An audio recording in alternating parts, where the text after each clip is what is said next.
ವಾರ್ತಾ ಭಾರತಿ ಟಾಪ್ 20 ನ್ಯೂಸ್ಗೆ ಸ್ವಾಗತ. ಇವತ್ತಿನ ಪ್ರಮುಖ ಸುದ್ದಿಗಳ ಹೈಲೈಟ್ ನಿಮಗಾಗಿ ಇಲ್ಲಿವೆ. ಬಿಜೆಪಿ ಸರ್ಕಾರದ ಅವಧಿಯಲ್ಲಿ ಧಾರವಾಡ, ಚಿತ್ರದುರ್ಗ ಸೇರಿದಂತೆ ಕೆಲವೆಡೆ ಗುತ್ತಿಗೆದಾರರಿಂದ 40% ಕಮಿಷನ್ ಪಡೆದಿರುವುದು ಸಾಕ್ಷ್ಯಾಧಾರಗಳಿಂದ ಸಾಬೀತಾಗಿದೆ ಅಂತ ವರದಿಯಲ್ಲಿ ಉಲ್ಲೇಖಿಸಿದ ನ್ಯಾಯಮೂರ್ತಿ ಎಚ್.ಎನ್. ನಾಗಮೋಹನ್ ದಾಸ್ ವಿಚಾರಣಾ ಆಯೋಗ. ವಿಶ್ವವಿದ್ಯಾನಿಲಯಗಳನ್ನು ಮುಚ್ಚುವ ಬಗ್ಗೆ ತೀರ್ಮಾನ ಆಗಿಲ್ಲ. ಕ್ಯಾಬಿನೆಟ್ ಉಪಸಮಿತಿ ವರದಿಯೇ ಇನ್ನೂ ಬಂದಿಲ್ಲ. ಉಪಸಮಿತಿ ವರದಿ ಬರುವ ಮೊದಲೇ ಬಿಜೆಪಿಗೆ ಆತಂಕ ಯಾಕೆ ಅಂತ ಸದನದಲ್ಲಿ ಪ್ರಶ್ನಿಸಿದ ಮುಖ್ಯಮಂತ್ರಿ ಸಿದ್ದರಾಮಯ್ಯ.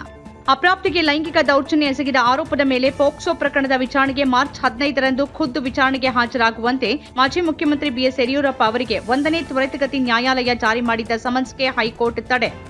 ಶಾಸಕರಾದ ಎಸ್ಟಿ ಸೋಮಶೇಖರ್ ಮತ್ತು ಶಿವರಾಂ ಹೆಬ್ಬಾರ್ ಅವರನ್ನ ಪಕ್ಷದಿಂದ ಉಚ್ಚಾಟಿಸುವಂತೆ ಕೇಂದ್ರ ಸಮಿತಿಗೆ ವರದಿ ನೀಡಿದ್ದೇನೆ. ರಾಷ್ಟ್ರ ಮತ್ತು ರಾಜ್ಯ ನಾಯಕರು ಈ ತಿಂಗಳ ಅಂತ್ಯದ ಒಳಗೆ ಎಲ್ಲ ಗೊಂದಲಕ್ಕೂ ಅಂತ್ಯ ಹಾಡಲಿದ್ದಾರೆ ಅಂತ ಬಿಜೆಪಿ ರಾಜ್ಯ ಘಟಕದ ಶಿಸ್ತು ಸಮಿತಿ ಅಧ್ಯಕ್ಷ ಲಿಂಗರಾಜ ಪಾಟೀಲ್ ಹೇಳಿಕೆ. ರಾಷ್ಟ್ರೀಯ ಪಿಂಚಣಿ ಪಡೆದಿರುವ ಎಲ್ಲ ನೌಕರರಿಗೂ ಹಳೆ ಪಿಂಚಣಿ ವ್ಯವಸ್ಥೆ ಜಾರಿಗೊಳಿಸಲಾಗುತ್ತೆ ಅಂತ ವಿಧಾನ ಪರಿಷತ್ ಸಭಾನಾಯಕ ಎಸ್ಎನ್ ಬೋಸರಾಜು ಹೇಳಿಕೆ. ಶಿಕ್ಷಣ ಮತ್ತು ತಾಂತ್ರಿಕ ಶಿಕ್ಷಣ ಇಲಾಖೆಗಳಲ್ಲಿ ಖಾಲಿ ಇರುವ 2,000 ಬೋಧಕ ಮತ್ತು ಬೋಧಕೇತರ ಹುದ್ದೆಗಳಿಗೆ ಶೀಘ್ರವೇ ನೇಮಕಾತಿ ಪ್ರಕ್ರಿಯೆ ಆರಂಭ. ರಾಜ್ಯದ ಹಲವು ಎಂಜಿನಿಯರಿಂಗ್ ಕಾಲೇಜುಗಳಲ್ಲಿ ಹುದ್ದೆಗಳ ಕೊರತೆ ಇದೆ. ಎಲ್ಲಾ ಹುದ್ದೆಗಳ ಭರ್ತಿಗೆ ಮುಖ್ಯಮಂತ್ರಿಯವರು ಒಪ್ಪಿಗೆ ನೀಡಿದ್ದಾರೆ ಎಂದ ಉನ್ನತ ಶಿಕ್ಷಣ ಸಚಿವ ಡಾ ಎಂಸಿ ಸುಧಾಕರ್. ಮಹಾರಾಷ್ಟ್ರದ ಸಿಂಧದುರ್ಗ ಮತ್ತು ಕೊಲ್ಲಾಪುರ ಜಿಲ್ಲೆ ಅರಣ್ಯ ಪ್ರದೇಶದಲ್ಲಿನ ರೈತರಿಗೆ ತೊಂದರೆ ನೀಡುತ್ತಿರುವ ಕಾಡಾನೆಗಳನ್ನು ಸೆರೆ ಹಿಡಿಯೋಕೆ ನೆರವಾಗುವಂತೆ ಕರ್ನಾಟಕದ ಅರಣ್ಯ ಇಲಾಖೆಯನ್ನ ಕೋರಿದ ಮಹಾರಾಷ್ಟ್ರದ ಅರಣ್ಯ ಇಲಾಖೆ. ಕರ್ನಾಟಕ ರಾಜ್ಯ ಗ್ರಾಮೀಣಾಭಿವೃದ್ಧಿ ಮತ್ತು ಪಂಚಾಯತ್ ರಾಜ್ ವಿಶ್ವವಿದ್ಯಾನಿಲಯದ ಹೆಸರನ್ನ ಮಹಾತ್ಮ ಗಾಂಧೀಜಿ ಗ್ರಾಮೀಣಾಭಿವೃದ್ಧಿ ಮತ್ತು ಪಂಚಾಯತ್ ರಾಜ್ ವಿಶ್ವವಿದ್ಯಾನಿಲಯ ಅಂತ ಬದಲಿಸುವ ಮಸೂದೆಗೆ ವಿಧಾನಸಭೆಯಿಂದ ಅಂಗೀಕಾರ. ರಾಜ್ಯದಲ್ಲಿ ಅಂಗವಿಕಲರಿಗೆ ಸರ್ಕಾರದಿಂದ ಅಂಗವಿಕಲತೆ ನಿವಾರಣಾ ವೈದ್ಯಕೀಯ ಪರಿಹಾರ ನಿಧಿ ಯೋಜನೆ, ನಿರಾಮಯ ಆರೋಗ್ಯ ವಿಮಾ ಯೋಜನೆ ಮತ್ತು ಕಾಕ್ಲಿಯರ್ ಇಂಪ್ಲಾಂಟ್ ಯೋಜನೆಗಳು ಜಾರಿಯಲ್ಲಿವೆ ಎಂದ ಮಹಿಳಾ ಮತ್ತು ಮಕ್ಕಳ ಅಭಿವೃದ್ಧಿ ಇಲಾಖೆ ಸಚಿವೆ ಲಕ್ಷ್ಮೀ ಹೆಬ್ಬಾಳ್ಕರ್. ಕೇರಳದ ತಿರುವನಂತಪುರಂನಲ್ಲಿರುವ ಅಟ್ಟುಕಲ್ ಭಗವತಿ ದೇವಸ್ಥಾನಕ್ಕೆ ಪೊಂಗಲ್ ಅರ್ಪಿಸೋಕೆ ಆಗಮಿಸಿದ ಸಾವಿರಾರು ಮಹಿಳಾ ಭಕ್ತರಿಗೆ ವಸತಿ, ಪಾರ್ಕಿಂಗ್ ಮತ್ತು ನೀರಿನ ವ್ಯವಸ್ಥೆ ಕಲ್ಪಿಸಿದ ಮಣಕ್ಕಾಡ್ ಜುಮಾ ಮಸೀದಿ. ಜಾಫರ್ ಎಕ್ಸ್ಪ್ರೆಸ್ ರೈಲು ಅಪಹರಣದಲ್ಲಿ ಭಾರತದ ಕೈವಾಡವಿದೆ ಎಂಬ ಪಾಕಿಸ್ತಾನದ ವಿದೇಶಾಂಗ ಕಚೇರಿಯ ಆರೋಪವನ್ನು ಬಲವಾಗಿ ನಿರಾಕರಿಸಿದ ಭಾರತ, ಪಾಕಿಸ್ತಾನ ಬೆರಳು ತೋರಿಸಿ ತನ್ನ ಆಂತರಿಕ ಸಮಸ್ಯೆಗಳು ಮತ್ತು ವೈಫಲ್ಯಗಳ ಹೊಣೆಯನ್ನ ಇತರರ ಮೇಲೆ ಹೊರಿಸುವ ಬದಲು ಆಂತರಿಕವಾಗಿರುವ ಸಮಸ್ಯೆಗಳ ಬಗ್ಗೆ ಗಮನ ಹರಿಸೋದು ಒಳಿತು ಅಂತ ವಿದೇಶಾಂಗ ವ್ಯವಹಾರಗಳ ಸಚಿವಾಲಯದ ವಕ್ತಾರ ರಣಧೀರ್ ಜೈಸ್ವಾಲ್ ಹೇಳಿಕೆ.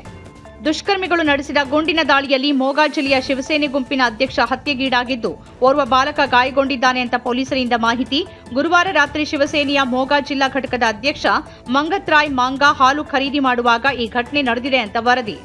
ರೈಲು ನಿಲ್ದಾಣದಲ್ಲಿ 18 ಮಂದಿಯ ಸಾವಿಗೆ ಕಾರಣವಾದ ಕಾಲ್ತುಳಿತ ಘಟನೆ ನಡೆದ ಫೆಬ್ರವರಿ 15ರಂದು ಪ್ರತಿದಿನ ನಿಲ್ದಾಣದಲ್ಲಿ ಮಾರಾಟವಾಗುವ ಸರಾಸರಿ ಸಾಮಾನ್ಯ ಟಿಕೆಟ್ಗಳಿಗಿಂತ 13,000 ಹೆಚ್ಚುವರಿ ಟಿಕೆಟ್ ಮಾರಾಟವಾಗಿತ್ತು ಅಂತ ಲೋಕಸಭೆಗೆ ತಿಳಿಸಿದ ಕೇಂದ್ರ. ತೆಲಂಗಾಣದಲ್ಲಿ ಮುಖ್ಯಮಂತ್ರಿ ರೇವಂತ್ ರೆಡ್ಡಿ ನೇತೃತ್ವದ ಕಾಂಗ್ರೆಸ್ ಸರ್ಕಾರ ನಮ್ಮ ಪತ್ರಿಕೆಗೆ ನೀಡುತ್ತಿರುವ ಸರ್ಕಾರಿ ಜಾಹೀರಾತನ್ನ ಸಂಪೂರ್ಣ ಸ್ಥಗಿತಗೊಳಿಸಿದೆ ಅಂತ ಆಪಾದಿಸಿ ಪ್ರತಿಭಟನಾರ್ಥವಾಗಿ ಸಂಪಾದಕೀಯ ಜಾಗವನ್ನ ಖಾಲಿ ಬಿಟ್ಟ ಉರ್ದು ದೈನಿಕ ಪತ್ರಿಕೆ. ಚಿಲ್ಲರೆ ಮದ್ಯ ಮಾರಾಟ ನಿಗಮದಲ್ಲಿ 1,000 ಕೋಟಿ ರೂಪಾಯಿ ಅಕ್ರಮ ನಡೆದಿದೆ ಅಂತ ಆಪಾದಿಸಿ ಜಾರಿ ನಿರ್ದೇಶನಾಲಯ ಕೈಗೊಂಡಿರುವ ಕ್ರಮ ಆಧಾರರಹಿತವಾಗಿದೆ. ಇದನ್ನು ಕಾನೂನಾತ್ಮಕವಾಗಿ ಎದುರಿಸುತ್ತೇವೆ ಎಂದ ತಮಿಳುನಾಡು ಅಬಕಾರಿ ಸಚಿವ ವಿ ಸೆಂಥಿಲ್ ಬಾಲಾಜಿ. ಕೇಸರಿ ಪಕ್ಷದ ಆಡಳಿತದಿಂದಾಗಿ ರೈತರು ಸಾಯ್ತಿದ್ದಾರೆ. ಮಹಾರಾಷ್ಟ್ರದ ಬಿಜೆಪಿ ಸರ್ಕಾರ ಔರಂಗಜೇಬನ ಆಡಳಿತಕ್ಕಿಂತ ಕೆಟ್ಟದಾಗಿದೆ ಎಂದ ಯುಬಿಟಿ ಶಿವಸೇನೆ ಮುಖಂಡ ಸಂಜಯ್ ರಾವತ್. ಮಹಾರಾಷ್ಟ್ರದಲ್ಲಿ ರೈತರ ಸಾವಿಗೆ ಔರಂಗಜೇಬ್ ಕಾರಣನ? ಅವರ ಸಾವಿಗೆ ನೀವೇ ಅಂದ್ರೆ ಬಿಜೆಪಿ ಸರ್ಕಾರವೇ ಕಾರಣ. ಮೊಘಲ್ ದೊರೆ ಒಂದೊಮ್ಮೆ ಅರಾಜಕತೆ ನಡೆಸಿದ್ರು ಅಂತಾದ್ರೆ ನಿಮ್ ಸರ್ಕಾರ ಮಾಡ್ತಿರೋದೇನು ಅಂತ ಬಿಜೆಪಿ ವಿರುದ್ಧ ವಾಗ್ದಾಳಿ. ವೇಗವಾಗಿ ಬಂದು ಲೆವೆಲ್ ಕ್ರಾಸಿಂಗ್ ಭೇದಿಸಿ ಹಳಿಯಲ್ಲಿ ಬಾಕಿಯಾಗಿದ್ದ ಟ್ರಕ್ ಒಂದಕ್ಕೆ ಅಮರಾವತಿ ಎಕ್ಸ್ಪ್ರೆಸ್ ರೈಲು ಡಿಕ್ಕಿ ಹೊಡೆದ ಘಟನೆ ಮಹಾರಾಷ್ಟ್ರದ ಅಮರಾವತಿ ಜಿಲ್ಲೆಯ ಜಲಗಾಂವ್ನಲ್ಲಿ ಶುಕ್ರವಾರ ಬೆಳಗ್ಗೆ ನಡೆದಿದೆ ಅಂತ ಅಧಿಕಾರಿಗಳಿಂದ ಮಾಹಿತಿ. ಅದೃಷ್ಟವಶಾತ್ ಘಟನೆಯಲ್ಲಿ ಯಾವುದೇ ಪ್ರಾಣಹಾನಿ ಸಂಭವಿಸಿಲ್ಲ.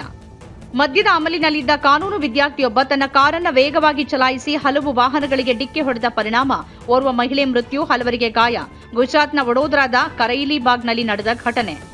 ಮುಂಬರುವ ಐಪಿಎಲ್ ಋತುವಿಗೆ ದಿಲ್ಲಿ ಕ್ಯಾಪಿಟಲ್ಸ್ ತಂಡದ ನಾಯಕರಾಗಿ ಭಾರತ ತಂಡದ ಆಲ್ರೌಂಡರ್ ಅಕ್ಷರ್ ಪಟೇಲ್ ಆಯ್ಕೆ. 2019ರಿಂದ ದಿಲ್ಲಿ ಕ್ಯಾಪಿಟಲ್ಸ್ ತಂಡವನ್ನು ಪ್ರತಿನಿಧಿಸುತ್ತಿರುವ ಅಕ್ಷರ್ ಪಟೇಲ್ ತಂಡದಲ್ಲಿ ಸುದೀರ್ಘ ಕಾಲದಿಂದ ಇರುವ ಏಕೈಕ ಆಟಗಾರ. ಲಡಾಖ್ನ ಕಾರ್ಗಿಲ್ನಲ್ಲಿ ಶುಕ್ರವಾರ ನಸುಕಿನಲ್ಲಿ ಸಂಭವಿಸಿದ 5.2 ತೀವ್ರತೆಯ ಭೂಕಂಪ. ಜಮ್ಮು ಮತ್ತು ಕಾಶ್ಮೀರದಲ್ಲಿ ಹಾಗೂ ಲಡಾಖ್ನಲ್ಲೂ ಕೂಡ ಕಂಪನದ ಅನುಭವ ಆಗಿದೆ ಅಂತ ಪ್ರಕಟಿಸಿದ ರಾಷ್ಟ್ರೀಯ ಭೂಕಂಪ ಮಾಪನ ಕೇಂದ್ರ. ನಮ್ಮ ಕಾರ್ಯಕ್ರಮಗಳನ್ನ ನೀವು ನೋಡ್ತಾ ಇದ್ರೆ ನಮ್ಮ ಚಾನೆಲ್ ಅನ್ನ ಸಬ್ಸ್ಕ್ರೈಬ್ ಮಾಡಿ, ಪಕ್ಕದ ಬೆಲ್ ಐಕಾನ್ ಒತ್ತಿ ನಮ್ಮನ್ನ ಬೆಂಬಲಿಸಿ.